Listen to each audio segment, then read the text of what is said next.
Dr. Flowers, thank you so much for being here. And I would love for you to just share your thoughts on social determinant health, specifically in oncology. Well, that's huge. So social determinants of health, for those that may not know, is just those things of where you live, work, play, and age, that are around you, your environment, or just part of your life makeup that impact your health. In oncology, there's two things: one, access, and then two, the environment. There's environmental injustices.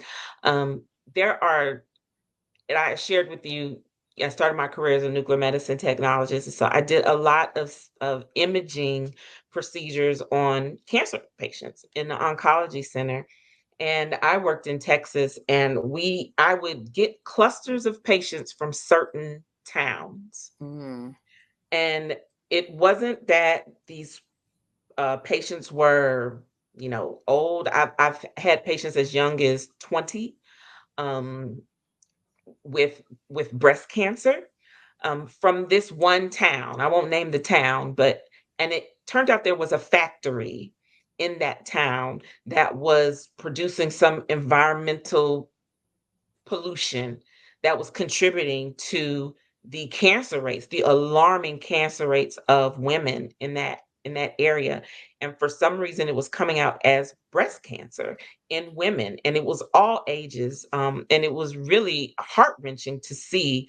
If anyone's ever worked in oncology, it is a very tough um, specialty to work in, because you see your patients and then you don't see your patients. mhm, And so to see a patient that coming in young, beautiful, vibrant, and then you don't see that patient, or you see that person transition to not looking well, is really heart wrenching. And just because these people lived in this area, really sad. Another story I'll share is about access. I had someone call me, a patient care worker. They didn't know what to do with a particular patient because the patient wasn't showing up for their injection appointments for their treatment for cancer. We'll come to find out their insurance wasn't paying for the injection. The insurance was paying for the treatment, the medication. The insurance didn't pay for the injection. So they couldn't afford mhm. the injection. So they didn't come in for it, and it was really sad. And we had to work with and do some appeals with the insurance company to get them to pay for that. But that's just an example how social determinants of health, in this case, it was the environment where these women were living, was contributing to these alarming rates of breast cancer diagnoses and deaths.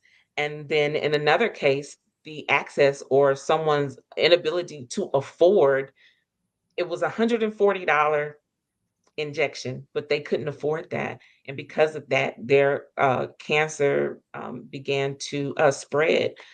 So that's how social determinants of health work. It's not just the cancer, it's what caused it, and or why is it spreading, or why can't we control it? Yeah, and one thing that makes me think about is as healthcare professionals, we work in organizations, specifically cancer centers or inpatient oncology. And I think it's important from, what you just said is yes, we're treating these patients, they're coming in, we're doing all the things, but we have to hold our organizations accountable to look at data and report it out. Yes, we're seeing, 20 patients a day, we're treating 25 patients a day, but is there a point on a quarterly basis where we take a snapshot to say, okay, let's take a look. How many breast cancers are coming in? How many, colon cancer, prostate cancer, and where are they coming from? Is there a hot spot in the community? And then what do we do about that? And cause I know for me as a nurse practitioner working with cancer patients, I can't say that I ever seen a report or a heat map like these are the patients taken care of. This is what we're seeing a lot of. It's on the rise. It's more so in the journals you see that.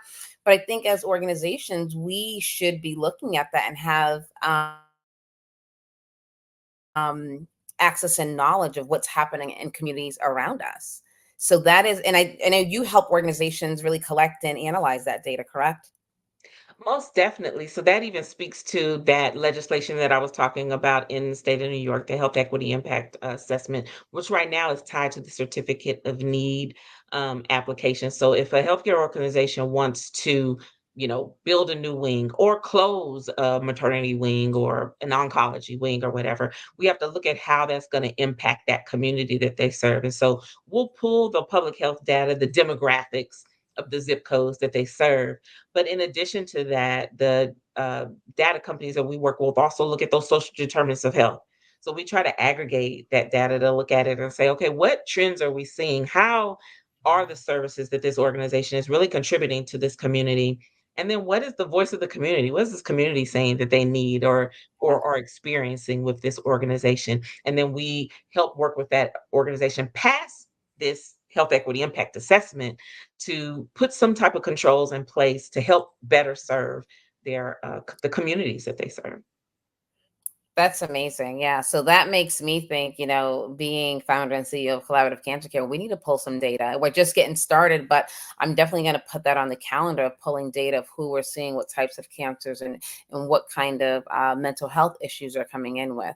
And we may be calling you, Dr. Flowers, to come and Oh, help us analyze it. And I think everyone should have someone like Dr. Flowers in their organization to do that because it's so important to the overall health of our patients. So thank you so much for all you do. And this has been such a great session. thank you again. I really appreciate it and always happy to come speak with your audience. Thank you so much.